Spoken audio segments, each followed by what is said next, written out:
Hello children. Last time we started with Maths 2 Lesson 1 Similarity. We discussed many different concepts. We discussed basic proportionality theorem. We discussed about different triangles, about their areas, how to find out the ratio. I'm sure you must have tried different examples based on it. Now let us go further with angle bisector theorem. Now we are going to discuss about angle bisector. So you can try it out yourself to conclude few things about the figure which is given. So if you draw any triangle ABC and you're going to construct a bisector for one of the angles, say we are taking angle B over here, okay, and this angle bisector is nothing but BD. Now you can see the two angles which are formed, that is angle ABD and angle DBC, they are congruent to one another. Okay, that means we are having angle bisector BD. Now because of this particular angle bisector, there are different segments which are formed.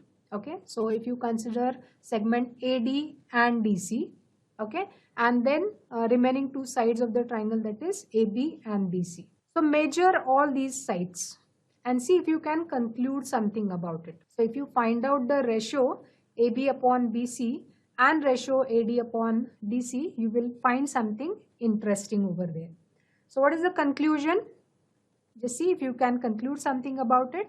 The same thing we are going to learn in the next theorem. So angle bisector property. See the statement of the theorem. The bisector of an angle of the given triangle divides the side opposite to the angle in the ratio of the remaining sides. So you can observe the figure.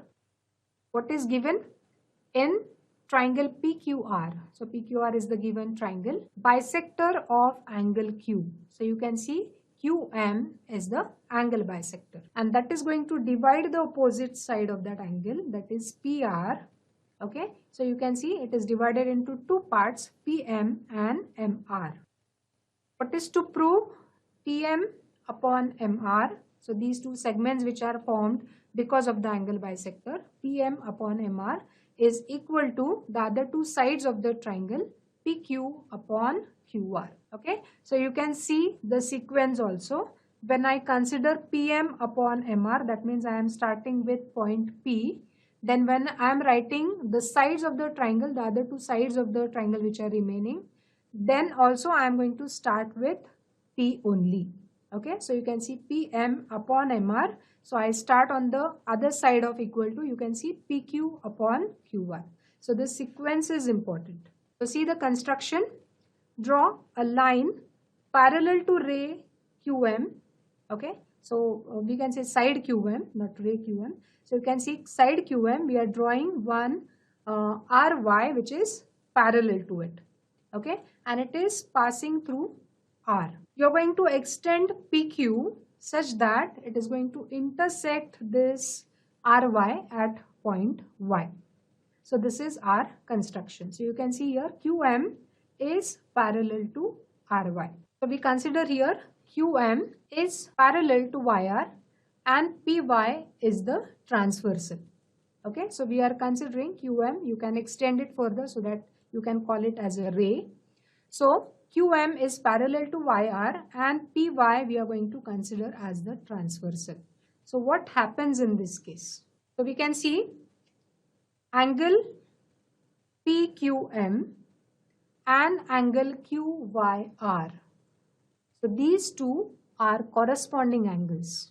Okay, and also when we consider QR as the transversal, we can say that angle MQR and angle QRY, they are congruent to one another. They have same measure as they are alternate angles.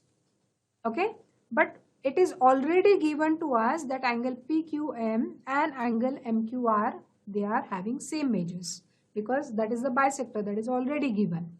Okay, so using these statements we can conclude that angle QRY and angle QYR. So you can see it is shown in red color. You can see that these two angles are also congruent. Okay, so we can see here four different angles which are congruent to one another.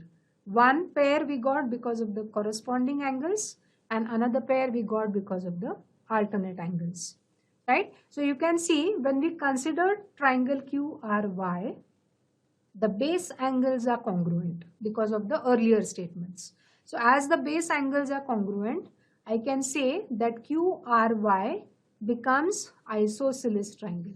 Okay, so we can mark it over here that this becomes isosceles triangle. So that's why we can say QR and QY, they are the congruent sides because they are sides opposite to congruent angles of isosceles triangle. Okay, so we number this statement as 4.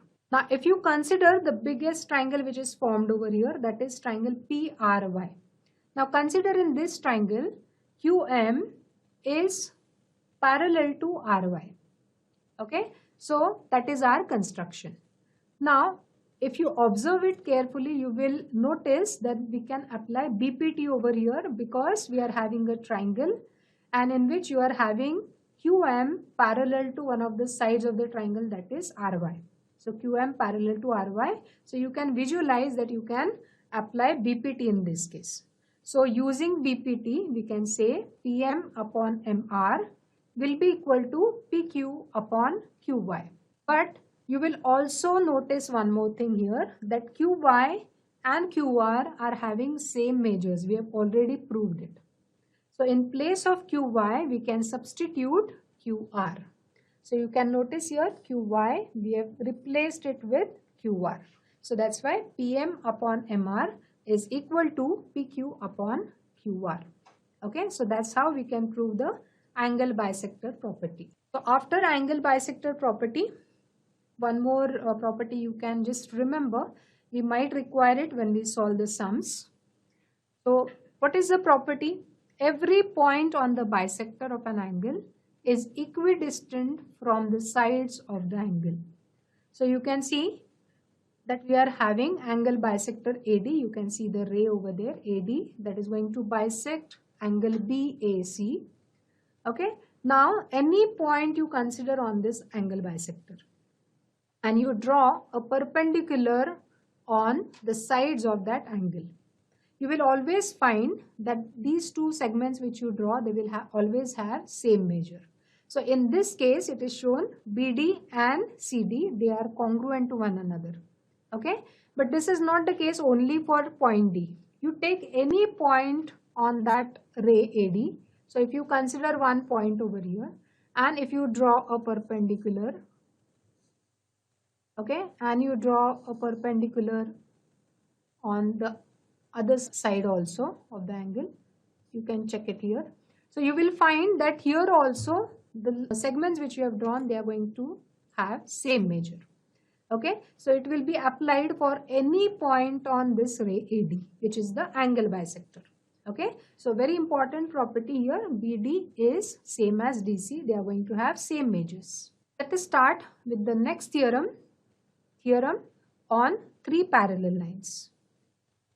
Read the statement. The ratio of the intercepts made on a transversal by the three parallel lines is equal to the ratio of corresponding intercepts made on any other transversal by the same parallel lines. Statement is big, meaning will be very simple to understand when you look at the figure. So here you can see which are the three lines which are parallel to one another. Line L, M and N. So all these lines are parallel to one another. So again that becomes the given part. And which are the two transversals? You can see the names there. T1 and T2 are the two transversals. And we are also talking about intercepts in that statement. So which are the intercepts? Here you can see because of T1 we are having intercept AB and BC. Okay, which we are going to consider right now. And for T2 we are going to consider intercepts PQ and QR. So we are interested in the length of these intercepts which are made. So given part you must have understood now. Line L, M, N parallel to one another, and we are having T1 and T2, they are nothing but the transversals. And what is to prove? It is about the intercepts. AB upon BC is equal to PQ upon QR. Now look at the construction part. You have to join points P and C and you label that point as point D. So this is the construction. Let us go to the proof part now. If we consider triangle ACP, okay, in this triangle again you can see you can apply BPT, okay, because all the lines are parallel to one another, that is given. So part of that triangle, that is part of line L, AP, will be parallel to BD, right? So using this you can apply BPT over there. That means AB upon BC, these are the intercepts made on transversal, and then you can see you can apply the same logic for PD upon DC. Okay, so AB upon BC will be equal to PD upon DC. So you can see this using basic proportionality theorem. Now if you consider the second triangle, triangle CPR, so in this triangle also we are having the similar situation where DQ is parallel to CR. So again we can say here PD and DC. You can say in the first statement and in the second statement, PD upon DC is the common part. That's why I have shown it in yellow color. You can notice it. Okay. So PD upon DC will be equal to PQ upon QR for the second transversal. So here also what we have applied, again basic proportionality theorem, right? So if you combine these two statements, first and second one, okay, you can see PD upon DC is the common part. So when one part is same, you can equate the rest of the part also. So surely we will be able to say AB upon BC will be equal to PQ upon QR. Okay, so this is about the intercepts made because of three parallel lines, because of two transversals which are given. So AB upon BC will be equal to PQ upon QR. Now we are going to solve certain you can say examples which are based on the concepts which we have done so far. Okay, so observe the figure. Here QS is given as the bisector for that angle which is PQR, and also it is given NS is parallel to QR, and we have to prove PQ upon QR is equal to PN upon NQ. Now in the proof part, okay, you can check PQ upon QR is equal to PS upon SR. So easily you will conclude that it is because of the angle bisector theorem, isn't it? We are going to consider QS as the angle bisector, right? So because of this angle bisector, we are having two segments formed there, PS and SR, okay? And PQ and QR are the remaining two sides of that particular triangle. So PQ upon QR is equal to PS upon SR using angle bisector theorem. Now consider triangle PQR again, NS parallel to QR. So whenever you consider a triangle and you are having some condition given where you are having NS parallel to QR, something like this, definitely you will think of BPT. Okay, so by applying BPT, we have PN upon NQ is equal to PS upon SR. So you can apply BPT here. So again you can see that the PS upon SR is shown in same color in two different statements. So obviously their other sides can be equated. So we are going to have PQ upon QR equal to PN upon NQ, and that is what we were supposed to prove. So using the first and second statement, we can prove PQ upon QR is equal to PN upon NQ. So a little bit more practice based on the things which we have done so far. So again you can see three parallel lines here, and we are having two transversals. They are nothing but D and E. So certain information is given here. So you can see LM is given as 12, MN is given as 24, PQ is given as 10, and QR is missing, right? So what we can apply here? So definitely theorem on three parallel lines. About the intercepts, LM upon MN will be equal to PQ upon QR. So substitute the values. LM is given as 12, substitute the value. MN is given as 24, is equal to PQ is given as 10, and QR is missing. So write QR as it is. Okay, just by changing the sides, if we take QR on one side, okay, then what we have 24 into 10, so that we write in the numerator 24 multiplied by 10, and this 12 in the denominator. So 24 multiplied by 10 divided by 12. Okay, so we can solve this. So this is going to be 12 ones are 12, 2s are 24. Okay, so this is going to give us the value 10 into 2, that is 20 units. Okay, so this is how Using the simple concept, we can find out the missing value. Let us go for the next one. Here we can see again A, B, C parallel to one another, that is given, and D and E are transversals, and they are also parallel to one another. You can see information given looks insufficient, but if you think, you will find the answers very easily. So PQ and QR is given 10 and 18, but the third value is not given, and still we are supposed to find out LM and MN. But what we have to keep in mind over here, that we are having the transversals which are also parallel to one another.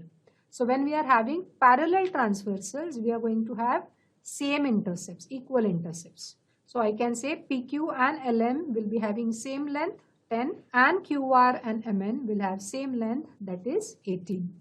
So if the concept is clear, using the information you can easily find out the other two missing values. So here what we concluded, that if you are having parallel transversals, then the intercepts are going to be equal. Now one more thing, it's a combination of algebra and geometry, you can say. Again, line ABC parallel to one another, that is given to us. D and E are the transversals. And here one hint is given to you, that is PR is equal to 25. And we have to find out MN. Now check, this hint is going to help us to find out the value of X. Now here I know that P, Q, R are collinear points because they are all lying on the transversal E. Okay, so P dash Q dash R, as they are collinear points, the total distance between PR I can find out by adding these two values, right? So that's why X plus 2X plus 4, that is nothing but QR, is equal to 25. This information is given to us. Now let us just simply solve it. X plus 2X will give us 3X plus 4 is equal to 25. So 3X, shift 4 on the other side. Now you will be having 25 minus 4. So 3X will be is equal to 21, and you can divide by 3, and that's why you will get X as 7. So at this stage we have the value of X. Now we can substitute this value of X in the other relations which are given, and we can find out the other measures also. So here we can say LM upon MN is equal to PQ upon QR. This is theorem on 3 parallel lines. Then substitute the values. We know LM is X plus 7, MN is unknown, then PQ is X, and QR is 2X plus 4. Now we know the value of X, so let us substitute X plus 7, so that becomes 7 plus 7 upon MN is equal to X is 7, so in the numerator 7, and in the denominator on the right hand side we have 2X, so 2 into 7 plus 4. So simplify, 7 plus 7 gives us 14 upon MN is equal to 7 upon, you can see in the denominator 7 into 2, 14 plus 4, that is 18. Okay, so keep MN on one side, shift rest of the values on the other side, so that becomes 14 into 18 upon 7. So if you solve this, 7 ones are 7, 7 twos are 14, and 2 into 18, that gives us 36 centimeter as the length. Okay, so this is how, using the relation given, we can find out the missing intercept. So one more thing for practice, you are going to observe the figure which is given and find the value of Y and which property you are going to use here. So I think you can understand the property very clearly. Two angles are congruent, that is given. Okay, and that becomes the angle bisector. So TE is the angle bisector, and we are having BE and ES as the segments which are made, and then other two sides of the triangle are BT and TS. So you can just apply it. 2y upon y plus 6 is equal to y upon y minus 3. Direct numbers are not given, but doesn't make any difference. We can substitute the values, find out the value of y, and then we can find out the other values. So just rearrange this statement. So 2y, you are going to cross multiply. So 2y into y minus 3 is equal to y into y plus 6. So 2y multiplied by y, that gives us 2y square, and 2y multiplied by minus 3, that gives us minus 6y, is equal to y into y square, plus y into 6, that is 6y. So just simplify further. 2y square, changing the side for y square, we have 2y square minus y square is equal to 6y minus 6y shifted on the other side plus 6y. So y square is equal to 12y, and that's why y becomes 12. Okay, so let's substitute these values further and you can find out the answer. So I've given you the hint. You can find out the answer for the question. Now let us start with the next important concept in the lesson, that is of similarity. In this screen you can see different pictures, and using these pictures you can understand a few things. So you can see different towers here of different sizes. In the center you can also see the actual picture of the tower, and on left hand side you can see the image which is going to show the replica of it. So when we look at these two images, we understand that they look exactly similar, okay, but at the same time we can see that they are not same. To understand the difference between these two words, they look similar but they are not same. Means what we have done, we have reduced that actual tower in size and we have created a model which looks similar to the original model. So this concept is important. So here you can see we have scaled down that model, okay? Or maybe when we build a tower like this, first we make a small copy of it, small model of it, and then we scale up to build the actual thing. Okay, so there are two concepts. One is you scale up or you scale down. But how you have to scale up and scale down, that has to be in proportion. So you can see that angles in these two cases, they remain the same. Okay, but we are just reducing their sides. That's why they look exactly similar, though they are not exactly same. Okay, so same thing you will be able to find in all the pictures which I have shown here. So in case of Eiffel Tower also, you can see the actual Eiffel Tower which is there in Paris and all the models which we have at our homes. Okay, so what we are doing, we scale down that to the model. Okay, and we are having a smaller version of it. So we are talking about this important concept of similarity, which will be very useful. You must have seen it for different kinds of architectures also, that we make a small model and then we scale up that model to build actual construction. So let us understand similarity. So let us start with tests of similarity of triangles. The first test is angle test of similarity. Okay, so we can see two triangles here, triangle PQR and triangle STV. So here it is given that you are going to consider a particular correspondence.